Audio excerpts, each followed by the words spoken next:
My name is John Franklin Edwards, and I was born in Detroit, November the 30th, 1919. I don't know, I'm not sure what you want me to do. Are you going to ask me questions or what? Yeah, we ask questions. At what point did you move to this area, the media area? Yeah, as I said, I was born in 1919 in Detroit, Michigan. My father worked in the factory there, and he was killed about 1924. He was ruptured intestines. He worked in the factory, and back in those days, there was no such thing as penicillin or any of the modern antibiotics. So his intestines was ruptured, so he didn't live very long. He lived about a week, and he passed away. And I moved to media at that time. Okay. So what made you move to media of all the other places you could have? Well, my mother was born in Boston, but her mother settled in media, and she had a sister who also lived in media. So she and my father were the only. My father was from the Bahamas, and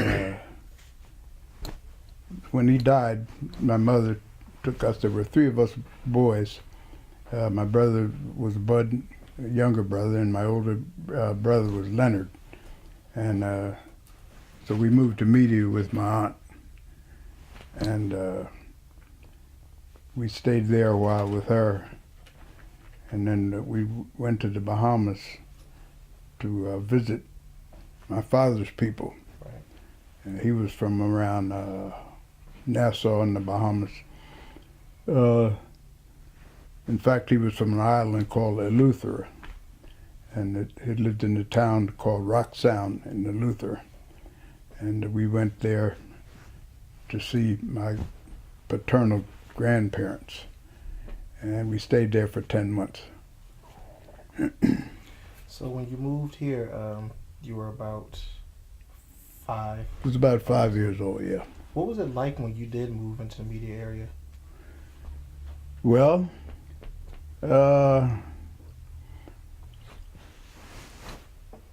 media was all right, but there was discrimination. You couldn't go to the white beer gardens and for a drink. You had to go to the back door and buy your beer or whatever you want in bottles.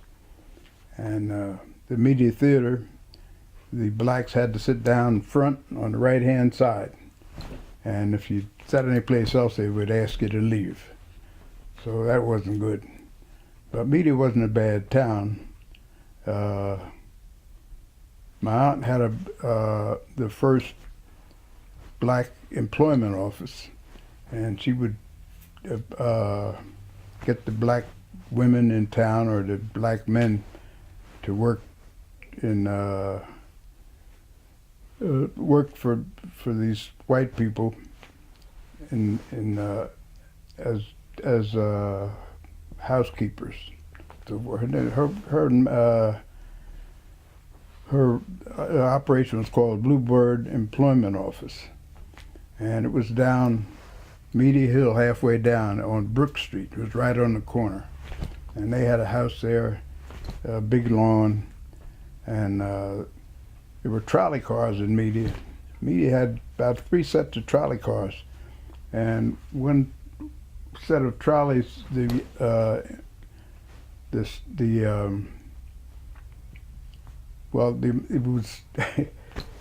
was stationed at the top of Media Hill. That was the employment. That was the terminal. Okay. And trolleys there was a long trolley and there were short trolleys. The long trolleys went to Philadelphia and Chester. And the trolleys with four wheels went down the hill and across the waterworks down there. and went out to Lima, and the other trolleys had 8 wheels, and they went down Baltimore Pike, and straight down Baltimore Pike to Philadelphia, and the other trolley made a right turn on Vernon Street, went down Vernon Street, and down by the Moylan Station, and went to Essington, and the fares on the trolley was a nickel, and after you got a certain distance you paid another nickel, and after you got a certain other distance you paid another nickel. It cost you about 20 cents to go from here to Essington. Do you remember the shaky bridge when you came through Wallingford? Yeah. Over the water? Yeah. Mm-hmm. Boy, we used to get scared, man. You stand there, and it seemed like it would stay there about an hour, but it was only a couple of seconds. Okay. Schooling, you did your schooling in media area as well? Yeah, I started school in the first grade. We had to walk up the hill and on to Media High School, which is right across the Media Theater. I started in the first grade there, and I did some time there, and we went to the Bahamas. Then we came back from the Bahamas, and I went to media school again, and I was in the second grade. And it wasn't bad. The media school, they had all 12 grades in media school, and they built on while I was there. When I was in the second grade, they built on a gymnasium and more rooms, well,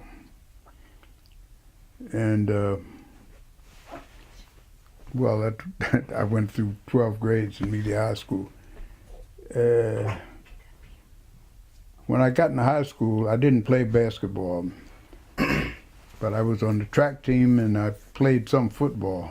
Okay. And I was good in track, so the coaches must have got together and told them not to let me play football, because I went out for football for 3 years. I was fastest man in the school, but still I sat on the bench the whole time. So my fourth year, I didn't bother going out for football because I figured I wasn't going to play, but I was good in track. I ran the 100-yard dash and the 220 and the quarter mile, and high jumped and long jump. And myself and a fellow named Page Moat, and a fellow named Jack Sugarman, a fellow named Joe Kellerman, we were the first track people to run, and we won in the pen relays and got second on the second day in the mile relay. That was nice. Did you get exposure from any black colleges then? Well, I didn't want to go to college. I didn't like school too much, so I probably got, well, my grades weren't too well anyhow. So I decided I wanted to be a barber. So I went to barber school. In 1939, I graduated from high school and I went to Tri-City Barber School in Philadelphia.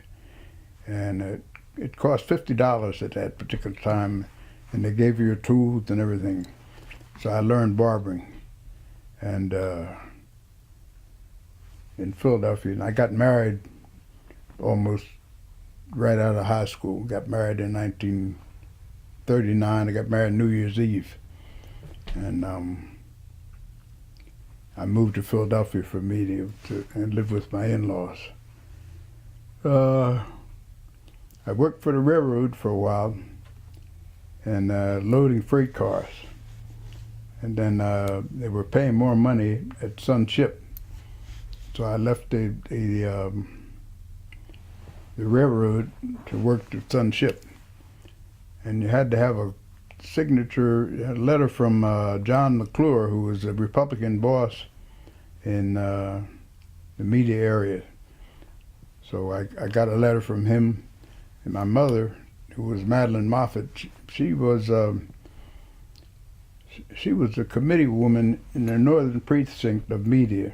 and she was the first black committee person.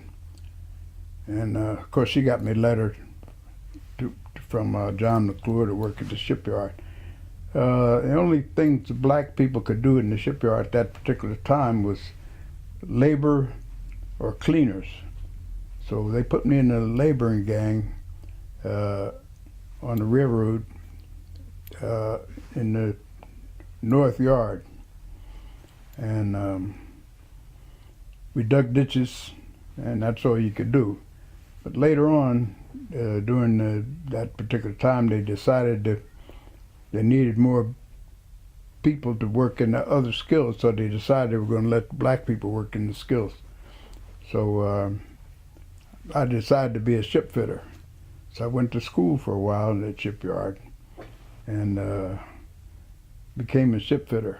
And then he built up the North Yard, and then they built another yard where they put the black people. So I learned my trade, and I went up to the shipyard and worked as a ship fitter for a couple of years. But then I went into the service. I decided to go into the Navy because my older brother was in the Navy, Leonard, and my younger brother was in the Coast Guard, but they were all in California. So I figured I'd go into the Navy anyhow. So I went to the Navy, and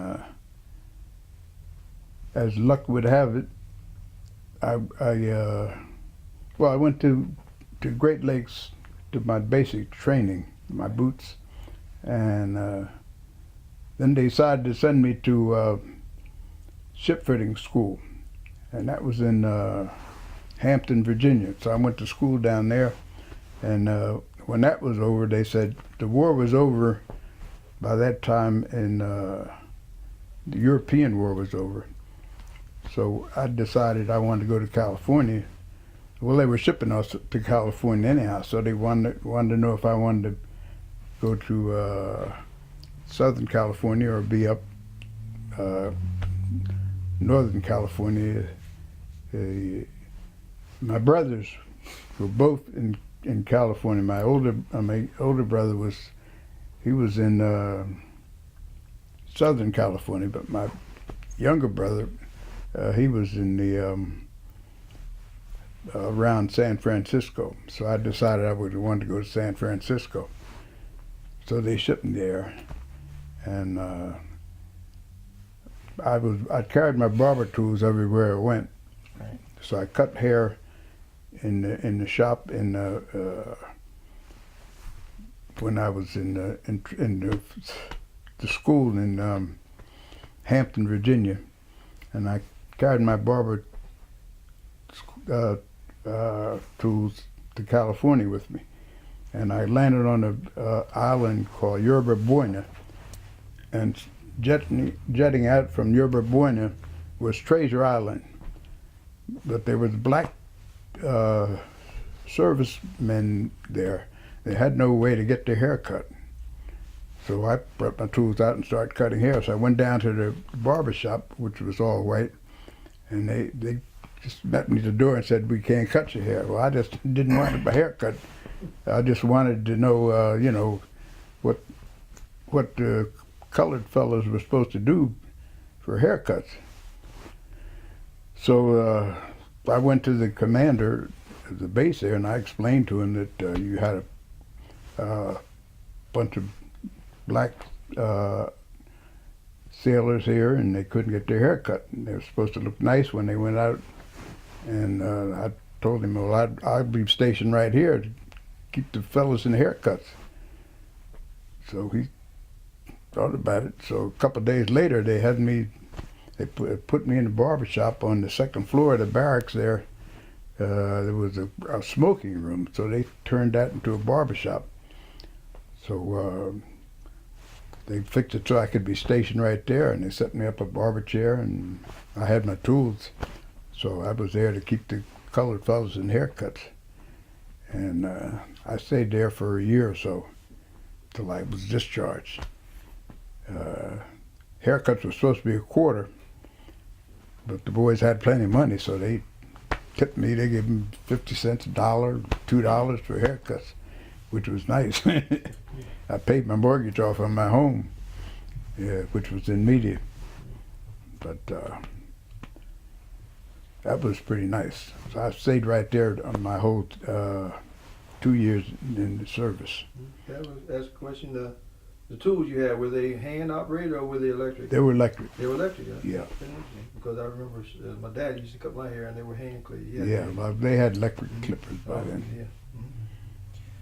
So when you came back to media, did you open up a shop here? Yeah. Or? I came back to media, and in 1946, I opened a shop in South Media, and I barbered till 1990, I guess. So I was there and kept all the colored people in that area in haircuts. The civil rights movement, did you have any involvement with that? Yeah, I been labor and industry chairperson in the media NAACP since 1970. I was married once, and my wife died, and I was married the second time. And the lady I married, her name was Esther Hundley. I worked for Boeing. Now, Boeing was called Pennsyvania Helicopter when I went to work there. And I got married, and my wife, I got her a job there. And she was a janitress. And she had a problem while she was working there, so I took her to the NAACP, which was in media. I was a member then, a paid member, but I didn't become active until then. And I took her to the media NAACP, and we got the problems she had straightened out. And a lady named Dorothy Moat was the president at a particular time, and she appointed me as chairperson of the Labor and Industry Committee. And I've been that ever since. So then I was president later on of the NAACP. We have all kind of problems, but most of them are job related. People getting laid off from their job for no particular reason. So the people called me up on the phone, and you know, I sent them to the Pennsyvania Human Relations Commission, and they solved their problems usually. So what made you originally get into involvement with the NAACP? Well, I took my wife there, who was working for Boeing, and the lady who was president. She appointed me to the job. So you didn't want to get involved any time before then, or? Well, before then I was cutting hair on the side. Right. I also worked for Boeing since 1950, and I didn't have time. But I found time after she appointed me president. So. What was it like working for Boeing? Huh? What was it like working for Boeing? It was all right. It was discrimination down there, and I sued Boeing for not. The department I was in was the transportation department, and I was a driver. But the boss we had, he picked all the white fellows and made them supervisors, and he didn't pick a black person, so I sued him. But I didn't do very well because the lawyer I had quit. So then it took care of all the suit that I had. When you look at media now in comparison to 1924, what do you think about it? Well, we can drink. We can go to any of the nightclubs and drink, and the media theater is not discriminatory anymore. It's, you can sit any place you want, and there are still some problems, but we work on it. Reverend Battle, he's the president now, and we take care of most of the problems that arise as far as discrimination is concerned. What were your days like in the Navy besides cutting hair? Well, when I went in the Navy, there was discrimination. We had black companies, and the blacks could only do certain things. But while I was there, they were changing. They let us become ship fitters and other things. But before that, the black people could only be stewards or cooks and that type of work. But all that's been changed now. Right. When you were in Great Lakes for boot camp, did you get a chance to go into Chicago any? No.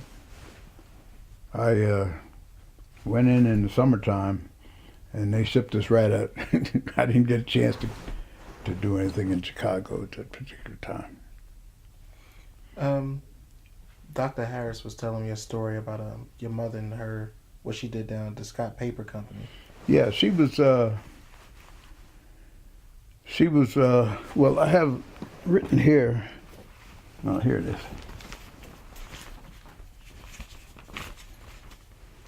She married again,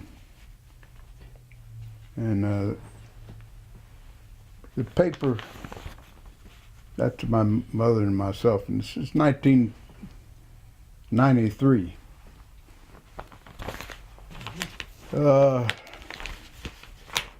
There's an article in here by Kristen Thompson. It says, before there were newspapers and printed material in general, culture history was preserved in the mind of communities' elders, and oral tradition as it was known. In the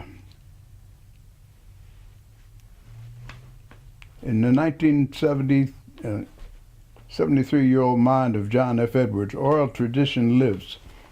Edwards lived in Upper Providence with his 93-year-old mother, Madeline Edwards Moffett, and together they remain as the last ties to the proud African-American community which grew out of media in the 1920s, a community which strove to break the racial barriers in place. And although Black History Month is February, no time of year defines the best time to pick away at Edwards' rich store of the accomplishments of leading African Americans in media. What follows is an extensive list of African American firsts accomplished in the media area. Nearly all of the counting poured from Edwards' memory. It all came out of my head, with a few exceptions, Edwards says. Surprising how much I can recall over the years. Starting with Edwards himself, he was the third black teacher of barbering in Pennsyvania and the first from Delaware County, teaching at the Lincoln School of Barbering in Philadelphia. He operated the first minority barbershop in the South Media section of Nether Providence. He also operated a barbershop for minorities on Yerba Buena Island in San Francisco Bay while in U.S. Navy during World War II. Edwards, along with Paige Moat, was also a member of the first Media High School mile relay team to win first and third place medals at the Penn Relays in 1939. And then it goes on.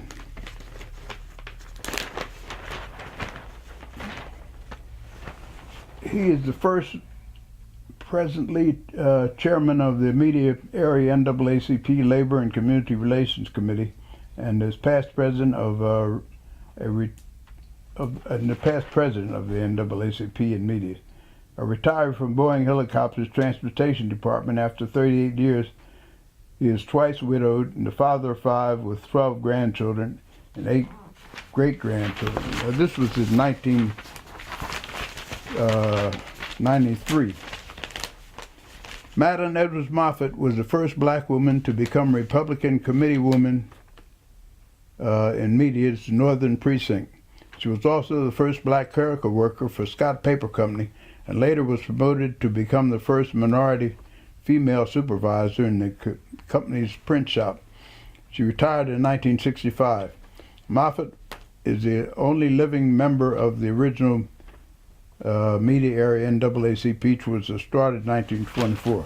Now, this paper came out in 1993. Mrs. Moffett died in 1994.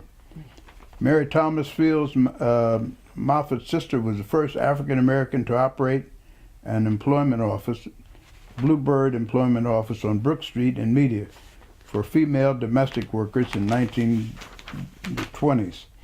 Her husband, Robert G. Fields, owned and operated the first black janitorial service in Media, serving many local businesses and industries during the 1930s.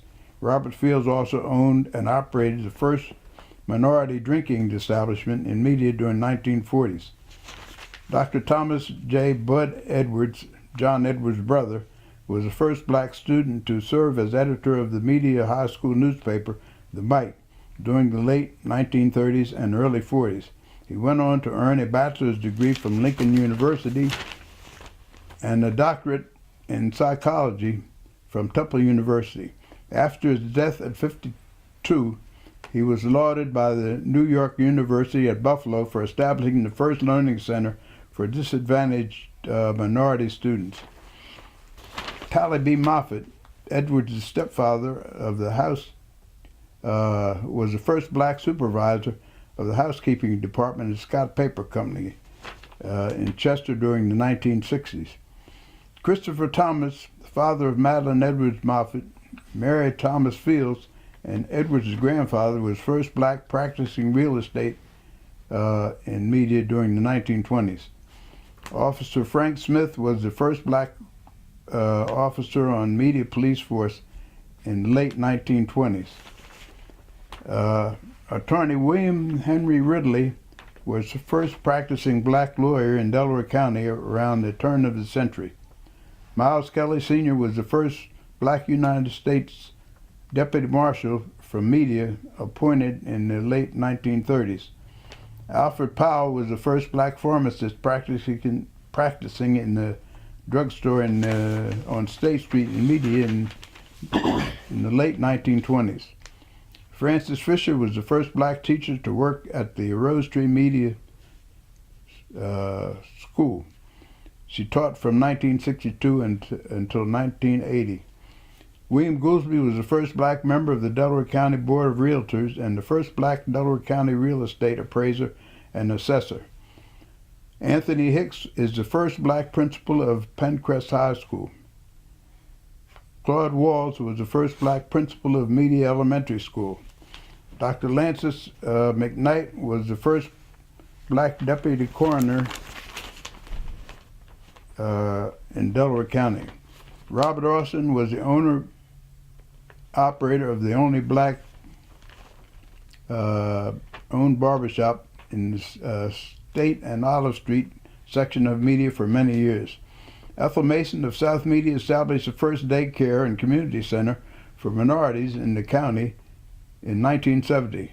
The board of directors included African Americans Edwards, Annabelle Davis, Martha Mason Burton, from the Nether Province Community Center Incorporated came the Ethel Mason Child Care Development Center. Arthur Rich was the first African American to perform at the Hedgerow Theater in Rose Valley as Emperor Jones. Henry Pendleton of Media was the only black movie projectionist in the Philadelphia area during the 1930s and 40s. Edward S. G. Dennis, Jr. of Middletown Township was the first African American appointed Assistant U.S. Attorney for the Eastern District of Pennsylvania. David and Christine Matthews were the first African Americans to own and operate a grocery store in South Media. Mr. and Mrs. Jesse Smith were the first to own and operate a restaurant. Dorothy P. Moat became the first female president of the Media Area NAACP in 1970. Charles Winters was the first to own a moving company and Media Winters Movers during the 1940s. Jim Burton of Media was the first superintendent of deliveries and collections at Media Post Office.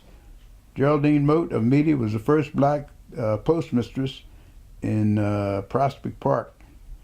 James Austin earlier this year became the first to hold the title of commander at the Media's Smith Howard Post 93 of the American Legion. Willis Glenn was the first black member of the Media Council. Joseph Franklin owned and operated the first African American taxi service in the Media area in the 1920s. William Hampton and his wife Margaret owned the first licensed alcoholic drinking establishment in South Media. It was called the Blue Chip. Dr. Percy Oliver Badams Jr. was the first black medical doctor in the Media area. So that is the history of many Media black people. And I recall that during the time of Black History Month in 1993. Did you go to school with Jack Reitmeyer? Jack who? Reitmeyer? No. Oh, okay. I thought maybe you remember that incident between him, Jack Reitmeyer, and Jack Sugarman, and another guy. They hung the math teacher out the window. No, I don't. Brubaker. I remember Mr. Brubaker, yeah. Yeah, they hung him out the window. No kidding. Yeah, because they were going to lose their eligibility to play football. So they told him if he didn't pass them, they threw him out the window. So they hung him out the window. No kidding. Yeah, Jack Reitmeyer. Huh. Well, I don't know where Jack Sugar. Where's he at right now? Jack Sugarman just died last year. Is that right? I'm sorry to hear that. Yeah. Yeah, he went to Iwo Jima. I think I think he killed about 70-something Japanese. Yeah. Yeah. But Yeah. nothing great to be, to be lauded about. But it was. I was at Iwo Jima in '46. No And kidding. I saw that place and I said, man, I'm glad I'm glad I'm here now at 46 instead of then. You have more questions? Yes. What were the people like, people of color, like during the era when you were coming up here? Were they like very close knit? Yeah, well, we had we lived in a special area of the town. Media, most black people lived between 3rd and 6th Street on Olive. And black people lived on 3rd Street up and down between Jackson and Orange Street, which is about a 2-block area. And they lived on 5th Street between Jackson and Orange Street. And they lived on 6th Street between Jackson and Olive Street.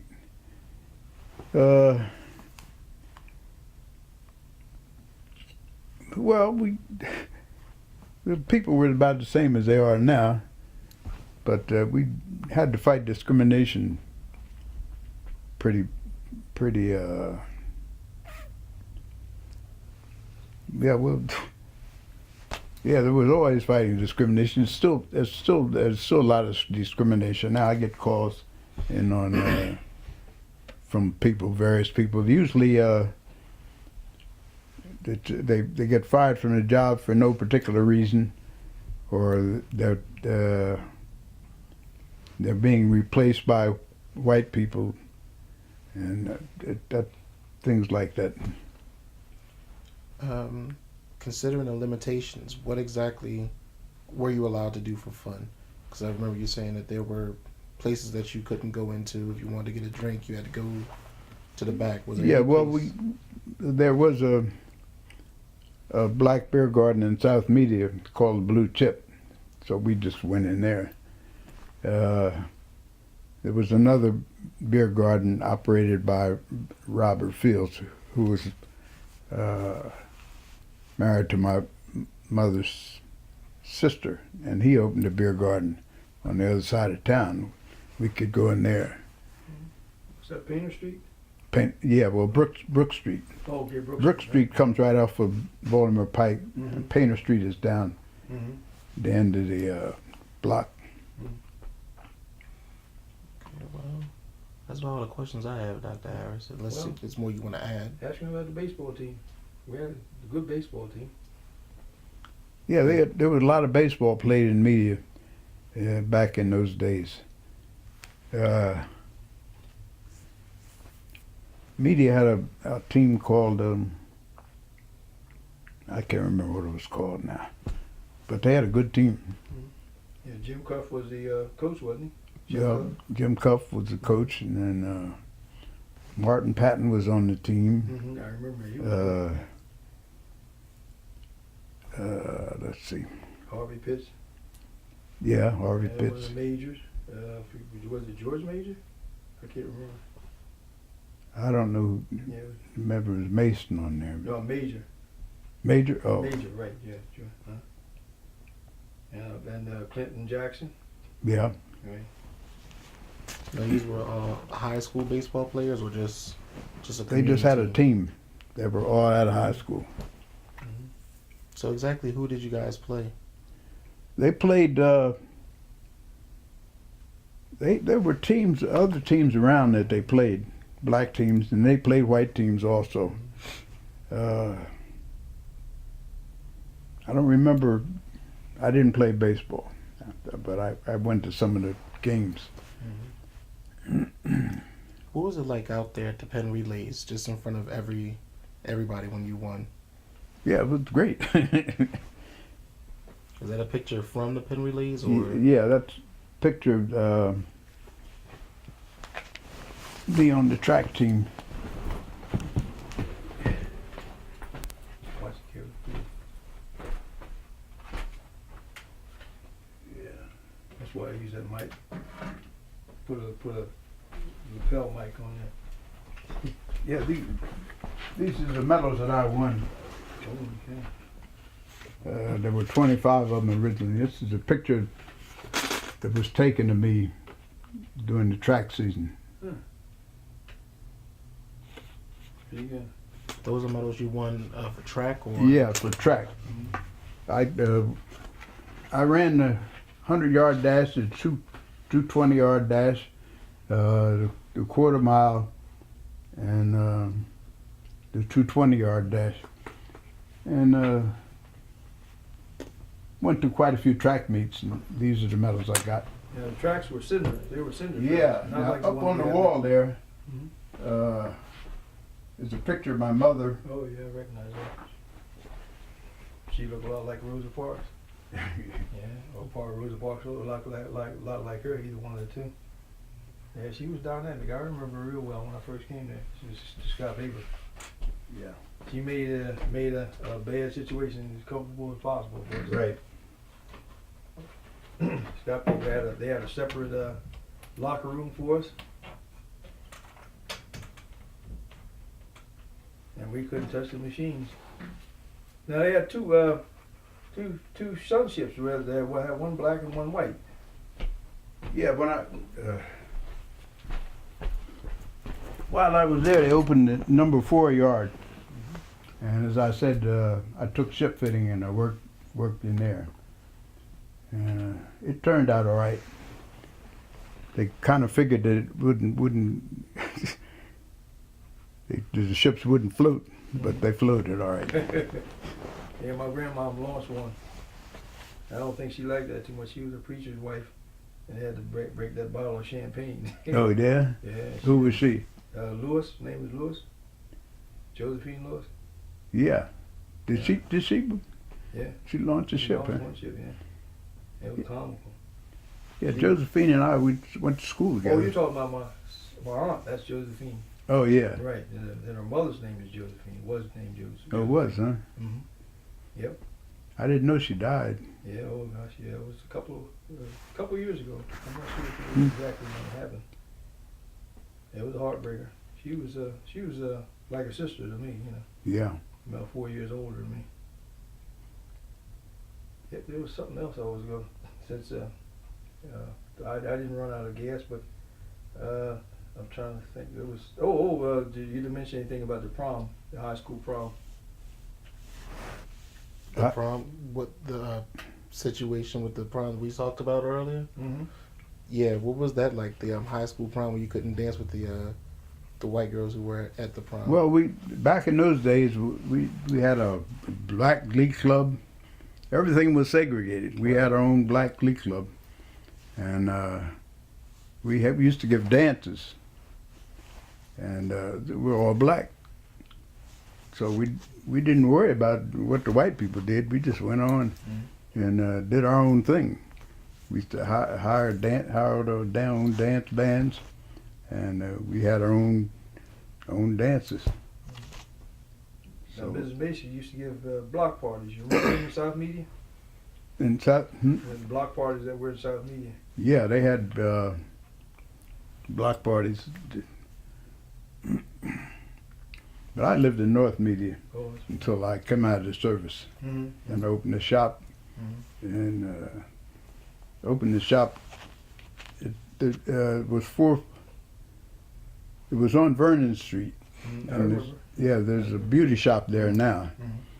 But I opened the shop there, and then I moved a couple blocks down the street and bought my own house and turned it into a barber shop. But I retired and gave everything up in 1990.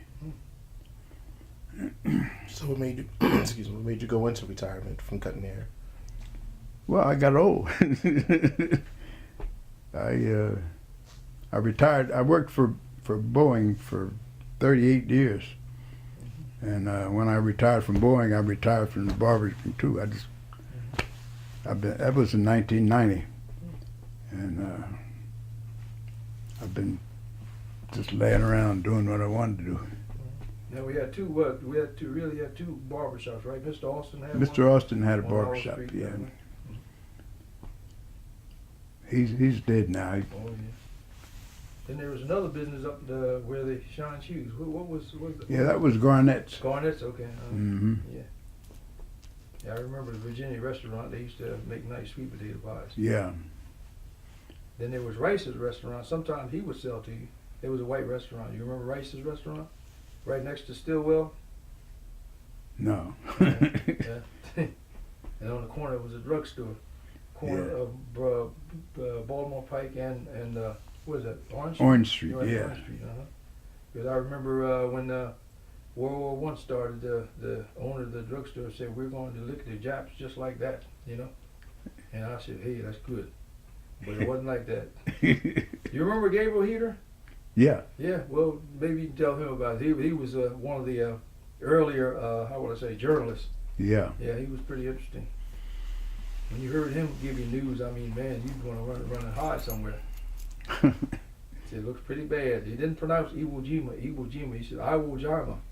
And there were 5,600 men killed on Iwo Jima, Americans, you know. No kidding. Yeah, and he had us looking for a rock to hide under. Mm. And who was it? Westbrook Van Voorhees? These were all journalists back during that time.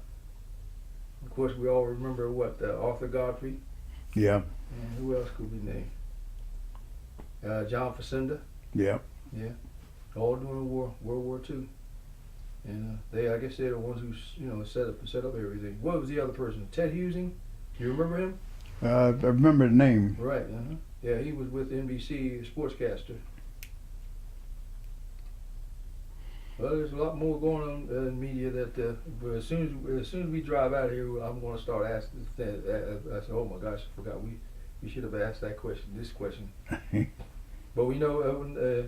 Did you always belong to the church that you belong to now? Yeah. Is that right? My mother belonged, and my grandmother belonged. So. Mm-hmm.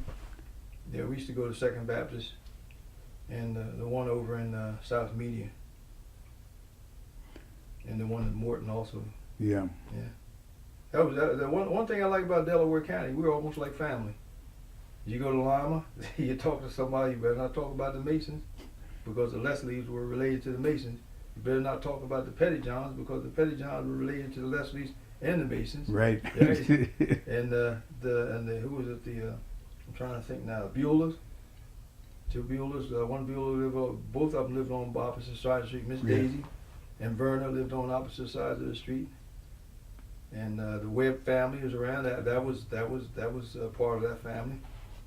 So it was difficult to get away. Mary Williams, the Williams were pretty close. So that was one beautiful thing about it. What was the old saying about media? People didn't take vacations because they were so nosy. They were afraid they missed something.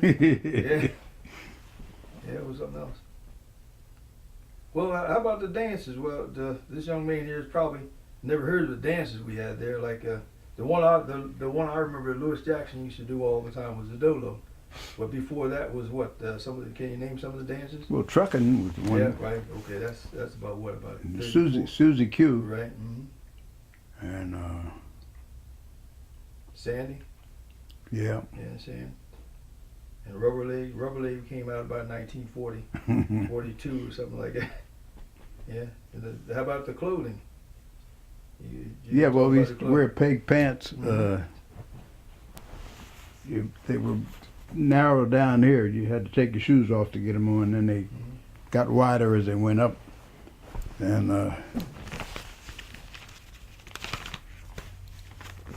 let's see.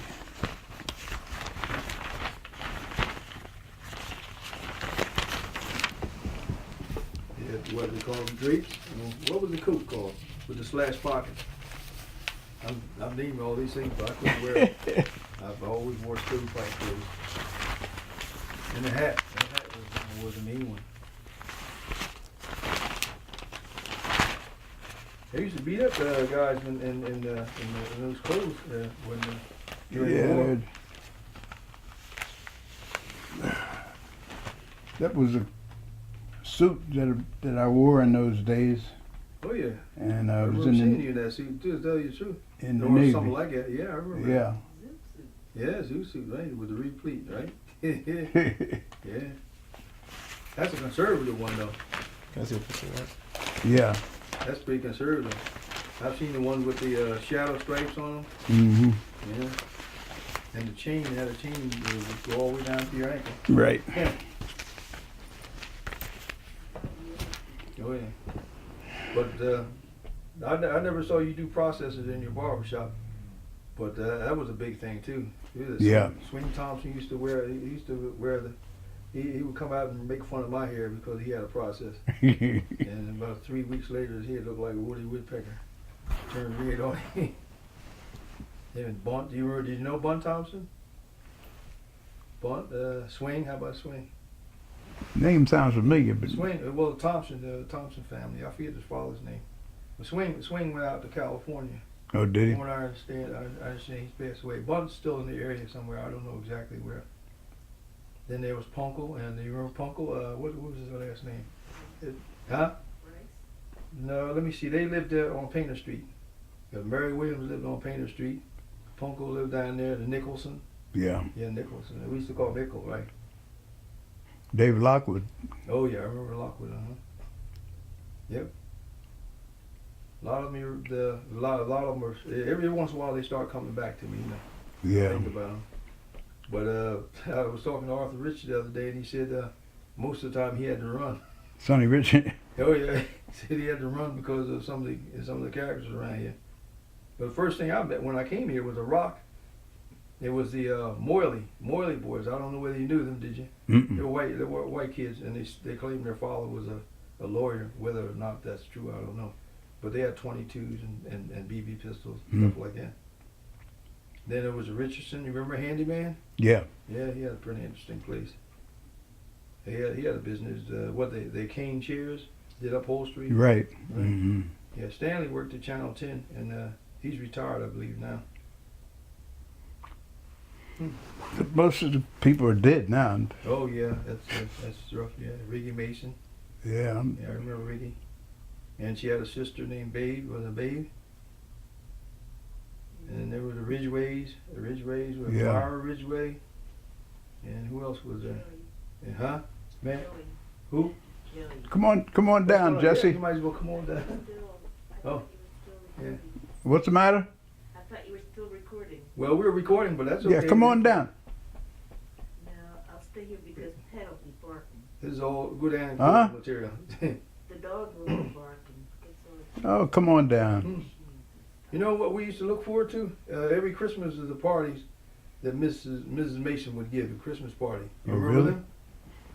No. Yeah, she would. The kids would come and paint the house up. You know, one time they painted the piano green, and they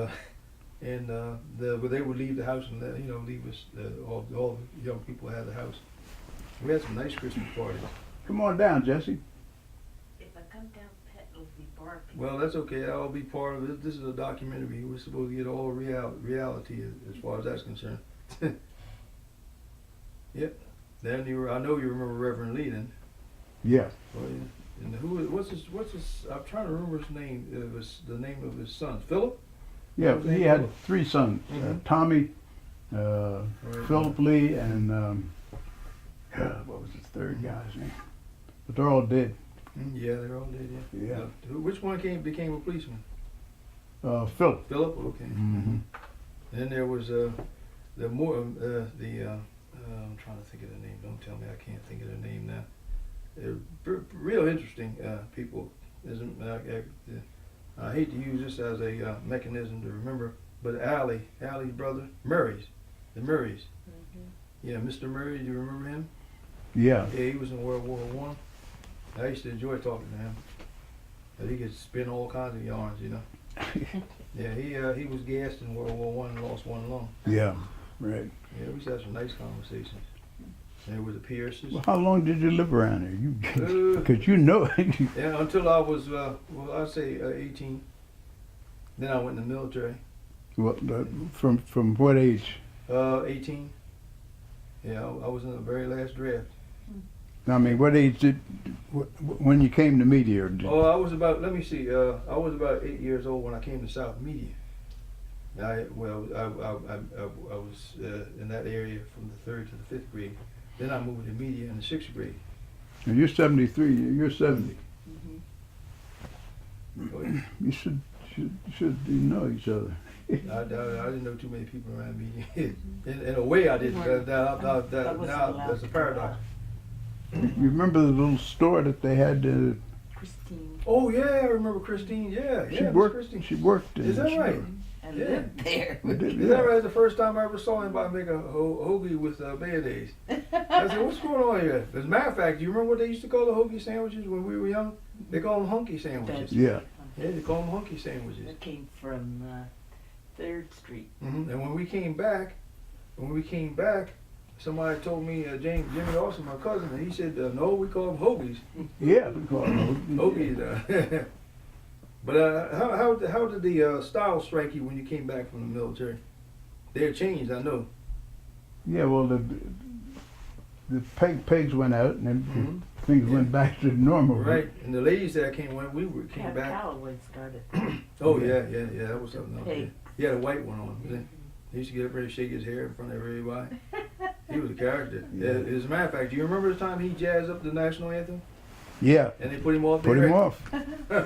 Right. Yeah. Now they sing it they almost jazz it up now when he sing. He was a character, boy. He always got in some trouble Yeah. somewhere or another. But then there was, everybody remember Louis Jordan. Oh yeah. Just about every song he wrote was taken by what's his name now, Bill Haley. Yeah. Yeah. Just about every song he wrote was taken by Billy Haley. Ain't nobody here but us chickens. That was one. That was one of his songs. Jesse. Oh yeah. And the other one was Mop Mop. You remember that one? Mop Mop. Yeah. About a drummer. And some of the stuff was real crazy. Pat Calloway. Oh yeah. And Earl Father Orange. Everybody likes to talk about him. And Lionel Hampton. They experienced a lot of prejudice too. Oh yeah, gosh, yeah. You couldn't go anywhere and find a place to stay. As a matter of fact, we went to Atlantic City around 1939, and the only reason we tried to find a place to eat, my dad found a place to eat, and when we got there, they were moving too slow, so he decided to get up and leave.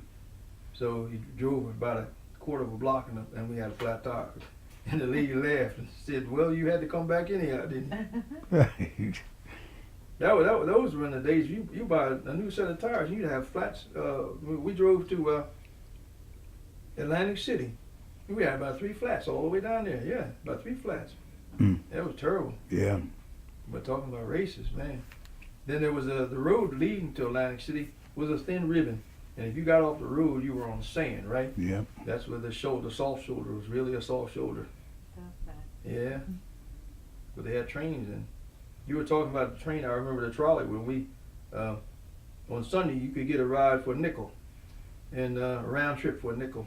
So the guy took us over that little trestle, and he seemed to just wanted to have By stay. the park, Beg pardon? by the park, In Smedley. Wallingford. In Wallingford. Smedley Park. Oh yeah, I remember that too. Yeah, it was right after I got married. Right. That was interesting too. Yep, I remember all those places because they had a big monument. I was telling them about that big monument they had on Baltimore Pike for a World War I veteran. It's gone now. It's over on the side, I believe. Yeah, I remember a lot of the stuff happened. That's why I brought wanted to bring students over here rather than having them interview me. I remember Bud now. Bud ran the mile, didn't he? He came down and he ran the pen relay. They won too. After I left, Yeah, I saw him run the mile one time. he went to Lincoln. I don't think he ran the mile. I saw him run the mile once when I was young on the track. Well, actually, I think he was a fill-in. They didn't have anybody to run the mile, so Bud came and ran it and won. Yeah. And then there was Izzy Williams. You remember Izzy? Yeah. Izzy? Yeah. Of course, Paul Somerville. Everybody knows called Paul Somerville. Right. Yeah, he passed away when I was in the Army. I came back and Yeah, he died in. that was a surprise and a shock because he was Yeah. a strapping young man. He had diabetes. He didn't know it. Yeah. Yeah.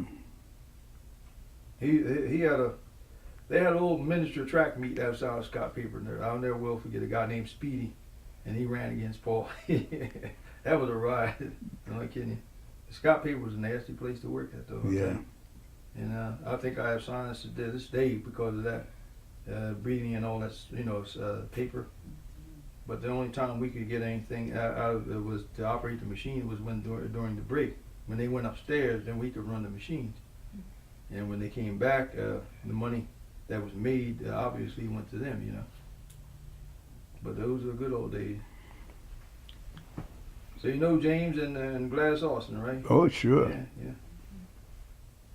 Well, what do you want to close?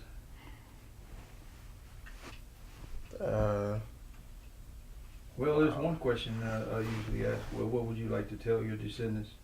Because I'm thinking in terms of the future. Because unfortunately, a lot of young people in this generation, with all due respect to him, are sort of stagnant. And there will come a generation when, I don't know, that will want to know something, and there won't be anything to provide them with that information. I think it's important that we do that. So one of the last questions is, what would you like to say to your descendants? Things of that nature. So you can ask them that question in your own way. Okay.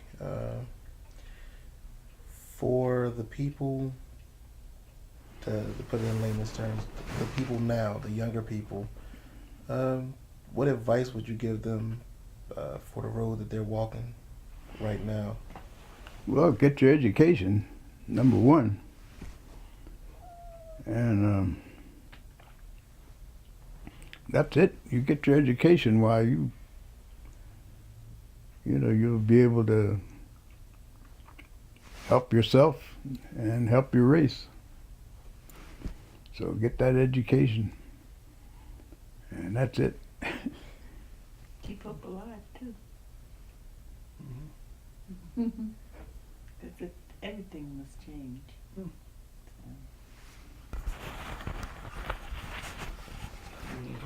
Values. Values. We don't have to be argumentative, but be positive and know what you want and try to work towards those goals. That's about all I can add. Yes. Yeah, I was just thinking that I'm sidetracking again. Miss, what was it? I can't think of her name. They had the steward. Christine. Christine used to raise foster children. Yes, I was one of them. Is that right? Yes. I don't remember you. Mm-hmm. Huh, that's interesting. But they all came. Do you remember Mary? No, they were like family though. You know. Yes. I thought they were all her children. You know. Mary Carter. Mary Carter. No, I'm afraid not. No. When did you leave media? I left media in 46, and I came back 49. Then I left again, went to Milwaukee, and I came back in 53. Did you live in South Media? Only in the 30s. Then we Oh. moved to media. We moved to Plum Street on media, Hmm. and that was the area that I lived in. That was a little pocket ghetto. Right. Yeah, Yeah. because let me see who lived there. What's that Well, other family lived there? Carter, IQs, Yes. Virginia. mhm, Virginia. and Mrs.